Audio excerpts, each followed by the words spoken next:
Hi, and welcome to another episode of Beginning Programming. Today I wanted to focus a little bit on React and how to do React in a more functional way.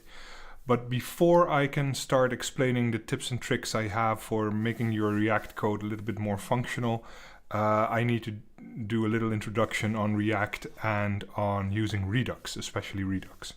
So we're just going to dive into the code and we're going to see where we end up. So the first thing we do is we have this little bit of code. It's an app component. It's rendered here and we get this as a result, this code sandbox. I'm using code sandbox, by the way. I really love it. If you have a chance, check it out. It's just great.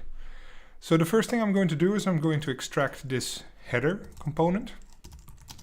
And I'm going to call it header. We're not going to take any properties and we're just going to return that h1.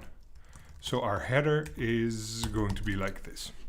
And as you can see, we've now separated this header component from the big component into its own little component. I don't like hard-coded text, so we're going to try and take out this part of the text and add a title to my header. And and now I need to add some properties here. So we're going to call it props. You can call it anything you want, but props is good. Props is the convention, I think. And we'll have it like this. And as you can see, it still says code sandbox. Now another thing to make it more functional is to have the illusion that you're passing in parameters. So what I usually do is I destructure my object, which I pass into my component. So I destructure it. I only wanted the title. That's the only thing I'm interested in. And now I can use the title as if it were a parameter passed into my function. But we still have some hard-coded text here. So what we're going to do is we're going to create some initial state. And this is going to be a global object. And it's going to have a title. And the title is going to be code sandbox. And this code sandbox is going to be passed into this part here. So it's initial state dot title. And now we still have code sandbox here.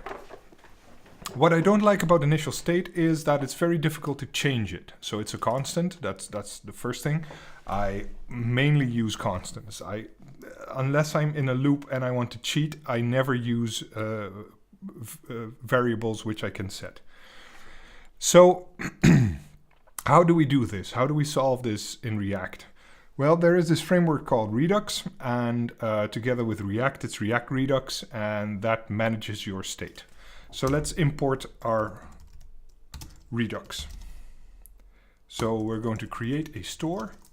Redux works with the store, and that store is going to flow through all of your components and your DOM, and it's going to populate your components with data, essentially. So Redux. And this is the cool thing about code sandbox. We're going to create, we have a add Redux as a dependency button right in our code. So that is just great. So how are we going to do that? Well, we're going to create a store with our create store function. And we have to pass it a reducer. Now, what is a reducer? If you can imagine the following list, const my list, 1, 2, 3, 4, 5, 6, 7, something like that. Okay? So this is a list. And if we want to reduce the list, people usually say that we want to resolve that list into a single value. But that is not what a reducer does. A reducer is actually something which loops over the list with an accumulator or with some value, and each time it loops over one of the values, you return this accumulator. So if we wanted to create a new list with the squares of all the values in there, we could do something like this. We could take this list and we could reduce it. We take an accumulator and the current item we're at, and we'll just return the accumulator with the I times the I. And what are we going to do? We're going to pass in an empty list to start with. So now we have this new list here, and if we wanted to see what's inside that new list, we could just do something like json.stringify new list, something like that, and we see that we get the squares of the values I passed into the original list. So don't be fooled, and a reducer is much more than just a way to reduce an array to a single value. You can return anything you want. You could return an object and put some keys on there. You could do anything you want. And that is what our reducer is. So we're going to create a reducer. And this reducer is going to take our state. And if the state is not set, we're going to pass in the initial state. And it's going to take a command. And a command, think about the command pattern when you think about these commands. And a command is just a key or a message type or a type. And that specifies what your command is going to be. And a payload. And with that payload, you're going to transform your state and return new state. So what a reducer does is it returns the new state. Now we can uncomment this, and we have a reducer. Now, how do we hook up our React application to this store? Well, it's quite easy. We're going to use a provider, and this provider will be from React Redux. And again, the little trick, we're going to add that dependency. And now we have a provider with which we can wrap our application. And we can add a store here and just pass in that store like this. So now we have an application which is hooked up to our system, our Redux system. But how do we get data to flow through our components? Well, our components are not hooked up yet. The application is, but that does not mean that it will automatically flow through our entire application. So how do we do that? Well, we connect components which we want to hook up. Now, connecting takes two things. As you can imagine, the first thing will be how do we map the properties of our store to our component, to the properties of our component. So that is going to be the first code we write. We're going to map our state to our properties. And in our case, we're just going to copy every key which is in our state to a key in our properties.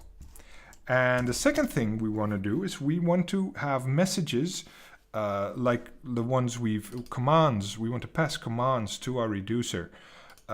So that is the second thing we're going to do. We're going to map certain dispatch functions, certain command functions to our reducer. So we're going to map dispatch to props again, and that's going to take a dispatch function, and it's going, in our case, it's going to just return an empty object because we don't have any dispatch functions. So now the second thing I'm going to write a generic function which will just take a component and map it and connect it to our Redux.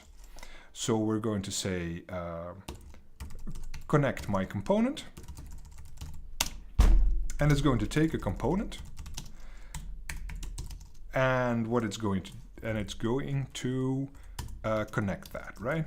So we're just going to connect double N, and we're going to map state to props, map dispatch to props, and we're going to pass in that component. Oh, can't spell anymore. Okay, so this is my generic function which can just magically connect any component I pass into it. So what do I want? I want to connect my header. So connected header is going to be connect my component and pass in that header, and oopsie daisy. Now we can just copy paste that, remove this, and as you can see, it will still work. So this is basically how you set up your Redux and your React application. Now, a lot of people move these things into separate files, but for the sake of our application, our little demo application, we're just going to leave it like this.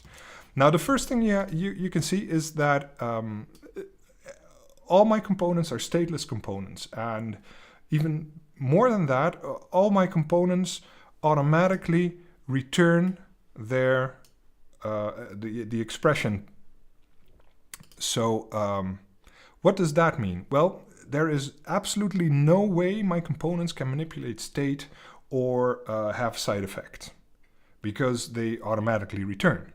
And that is the entire key to building solid applications. If you can't mess anything up by doing some side effects or messing your state up, you will always have full control over your application. And those are the techniques I'm going to show you in the next couple of videos, how I work with pure stateless functions which do not have any side effects. Okay. Thank you for watching this first part. I hope you enjoyed it. In the second part, we're going to look at how we're going to manipulate state and even test our properties so that we can assert that our components are going to work. Thank you for watching and have a great day, and see you next time. Bye.